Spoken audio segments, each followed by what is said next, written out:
Well, hello there, folks. Hope everything's good where you come from. I hope the snow's not too deep. It's snowing here, but it's nothing bad. I've seen all the pictures on the TV. Nothing looks that bad, not compared to what they thought it was going to be, but I do know it might get worse.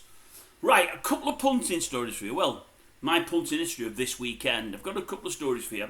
I'm a bit Natalie Imbruglia. Is that her today? I think that's her. I'm a bit her today. I'm a bit torn. More about that later. That's in the second story. I've got two punting stories too. Yesterday I put one of those bet builders on. I do them now and again on the football. I know I shouldn't do, because I know the value is crap. I know it is. I think of all the ones that do the bet builder, Bet365 are the best in that they have more markets within the bet builder. And I think although they're crap price-wise, they're better than most. The one thing I'll say about 365 is they don't have that offer, is it? That Paddy has. Whereas if your guy gets taken off, all your stats go to the guy that substitutes. I think that's a belting idea. I wish 365 did that. Because that's all about my bet yesterday. Now, as I say, I know the bet builders, the crap value. I believe in old Harry Finlay. I like him a lot. I've heard him say in print before. He's actually said it to me once. I met him once. I think I've said that to you. I'm not a name dropper. I've met very few well-known people, but Harry was one of them. And he says they're crap. Absolutely crap. And I know deep down that he's right, but I tend to get sucked into them when there's a big game, and I tend to do them now and again. Anyway, I does one yesterday in the Tottenham game. Was it Tottenham-Newcastle? And I did one in the Tottenham-Newcastle game, and it's going hunky-dory. It's going really, really well. I've not put a massive amount on, but it's a few quid on, and I can win about 330, 350 if memory serves. I had one a couple of weeks ago that was on even worse in some respects. Liverpool absolutely battered somebody. I do a lot. I pick players to have shots, not necessarily on target, but to have shots. And I know for certain teams which players are going to have the most regularly. Salah virtually always does for Liverpool. Garnacho virtually always does for United unless Diallo's playing. They both like taking shots. The one that used to have the most was Anthony. They'd all go nowhere, but he'd have shot after shot after shot because he was greedy. And I do a lot of that, but I did Liverpool the other week and I had nearly all the front line to have X amount of shots. And I did Gapco to have one shot on target. Anyway, they took him off after like 70 minutes and he was through on goal once and he squared it to Salah. And you shouting, shoot, you bloody nuisance, shoot. So that one went down and gutted me. But I had one this weekend and it was nearly all up. I think all I needed one more goal kick. But there was about 23 minutes to go plus extra time, so that was going to happen and it did. I needed about two more throw-ins 23 minutes ago. That was going to happen and it did. I needed somebody to have one more shot and they did. But the big thing I was worried about from half time, I just needed your man Timo Werner to get one shot. It didn't have to be on target, just one shot. Just shoot once. One shot, could be blocked, could be anything. And I knew the bet was going to be up. Anyway, at half time I'm thinking, they're already offering me a 30 quid on top of what I put on. I can make 30 quid if I cash out, but I don't like cashing. I'm thinking, do I do it? I'm thinking, they're 2-1 down at half time. Will he bring Son on? Will Son come on? That sounds a bit better, although it still rhymes. Will Son come on? I'm thinking to myself, well, I'm thinking I'm not going to know until the half starts, by which time I'm not going to be able to cash in. Do I cash it in or not? And I'm thinking, I've got 45 minutes for Werner to have just one shot. Spurs are behind. They're chasing the game. They're going to have a pep talk at half time from old Ange. If he gets the ball, he normally gets a couple of shots off per game. He's not had one yet. There's every chance he's going to do it. I thought, well, do I take my money and make 30 quid? Or do I risk running it? And as long as Son doesn't come on, I think Werner's going to have a shot. And I'm going to cop about 300 quid. Anyway, I don't cash in. 8 or 9 minutes into the half, you see Son warming up and I'm thinking, oh, it's going to be for Werner.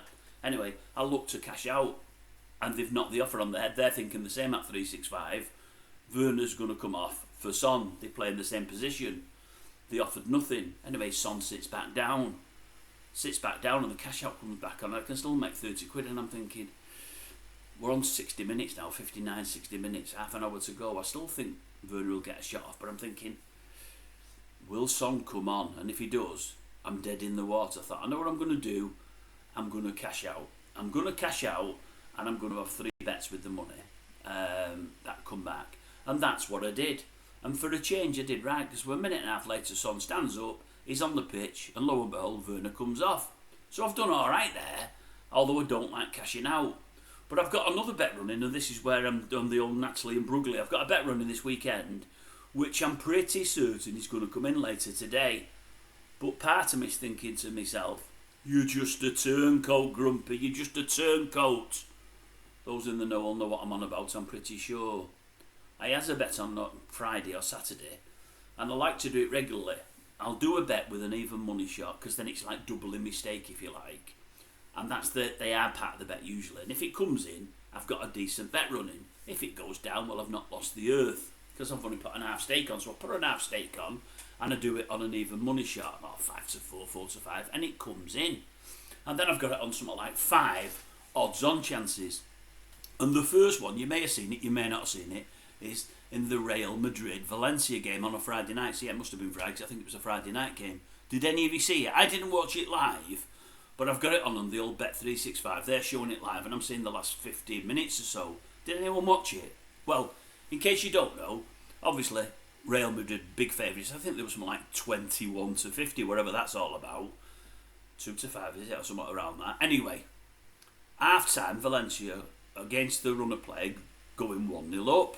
And I'm thinking, well, Real Madrid often get goals in the second half. I'm not panicking yet. I mean, at half-time, Real Madrid are still favourites to win the match, and they're 1-0 down. It's off underway. Anyway, 60 minutes gone, still 1-0. 70 minutes gone, still 1-0. I'm thinking, oh, I'm panicking here. Looks like this is a loser. But I thought, Real Madrid can get 1 goal. They'll often get 2. Even if it goes into extra time, it's just what they do. Anyways, about 80, 81 minutes, I don't know if you've seen it, but if you didn't, I'll tell you. 80, 81 minutes, Real Madrid sending off. I thought, oh, no. Well, with the sending off, you're thinking, well, that's it. They butchered now. Real Madrid down to 10 men, chasing a 1-goal deficit. And I'm thinking, well, the best they'll try for is a draw. It's not going to help me. I need them to win. Anyway, 3 or 4 minutes later, Madrid get a goal, don't they? They have one cancelled first. They have one cancelled earlier on for offside. But Real Madrid score 1-1. Oh, away we go, I'm thinking. And I think there's about 8 or 10 minutes extra time. Anyway, couple of minutes into extra time, lo and behold, Real Madrid get a second. Old Jude Bellingham. They're 2-1 up, and I'm thinking, oh, come to daddy. I thought, oh, I'm doing all right here. Anyway, Valencia break. We're in the last minute of extra time. If you've not seen it, it's unbelievable. They have a shot from a tight angle from about 16, 18 yards out. It crunches the post, the inside of the post. It's gone for the far post, the lad has. The goalkeeper's got nowhere near it. It's hit the far post, it's crunched the inside of the post. It normally goes in from there, or it goes across goal. It's the other post and goes in, or goes across goal. It's the back of the goalkeeper and goes in. Anyway, it goes out pace behind the goalkeeper. Luckily, it doesn't hit him. Misses the other post and somehow bends out for a corner.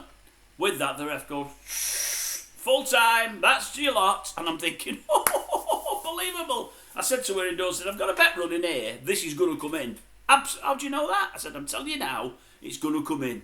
I said, I had a couple of bob running on. I've got it on to 5 results. This is only the first one that's just come up. I said, but I've got Real Madrid to beat Valencia. They're getting beat 1-0. 70 minutes, getting beat 1-0. 80 minutes, getting beat 1-0. Real Madrid have a man sent off. Then they score. Then deep into extra time, they scored again, they're 2-1 up. I said, and with the last kick of the game, the Valencia fella, it's the inside of the post, it should go in. It's a brilliant strike, absolutely brilliant. They'll feel robbed at Valencia, I'm telling you that now. The ball stays out, I said, I don't know how it stays out, and it's the inside of the post. And it just comes back out, unbelievable, all the way across the goal though. I said, my money's sorted. I said, look at the Irish on this one. Are they lucky? I don't know, but that's the term. And I'm thinking, I'll be all right for this. Anyway, lo and behold, I am. Every other leg's come in, up to now. 1 to go. I'm certain it's going to come in. I'm absolutely certain. But as I say, I'm torn. I've actually bet. Can't believe I'm going to say this. I'm too honest on this channel. I'll just tell you all, folks. I've bet a team who wear red, usually, to down the mighty Reds today. Now, the mighty Reds aren't that mighty anymore. Everybody downs them. And I'm thinking at 2 to 5, like one of the channel watchers said the other day, it's buying money. And I think it is buying money. I don't think it matters for those in red who starts. It doesn't matter if they rest a couple, because I think they've got a League Cup game, I think, in midweek. I think it could be a cricket score. I hope it's not, but I think it could be. And I really am torn. I feel bad because I've bet the Scousers to beat my beloved Man United. I've never done it in my life. I'm in my 60s now. I've never, ever done it before. There's been weeks recently where I've thought of doing it, other teams to bet against them because I don't trust us at all at the moment, but I couldn't bring myself to do it. But this time, it's even worse, it's the Scousers. But because it looks absolutely nailed on, and I mean nailed on, I can't see anything but a Liverpool win. I can't, honestly, I really can't. And it could, I hope it's not, but it could be another cricket score depending on how much Liverpool fancy it. Anything could happen today. We could even try and park the bus, but I think our bus has got no wheels. I can't see that working neither. I don't know what we can do today. With that team as it is, it's in total disarray. I just don't know how we're going to keep Liverpool up because they're rampant at the moment. And they can afford to go all guns blazing today and not even worry if they're unlucky and get a draw, or even if they get beat, because they're that far ahead. I mean, yesterday, see the results yesterday. City win, but they're miles and miles and miles behind. Arsenal dropped 2 points. Chelsea dropped 3 points. Sorry, Arsenal dropped 2. Chelsea dropped 2.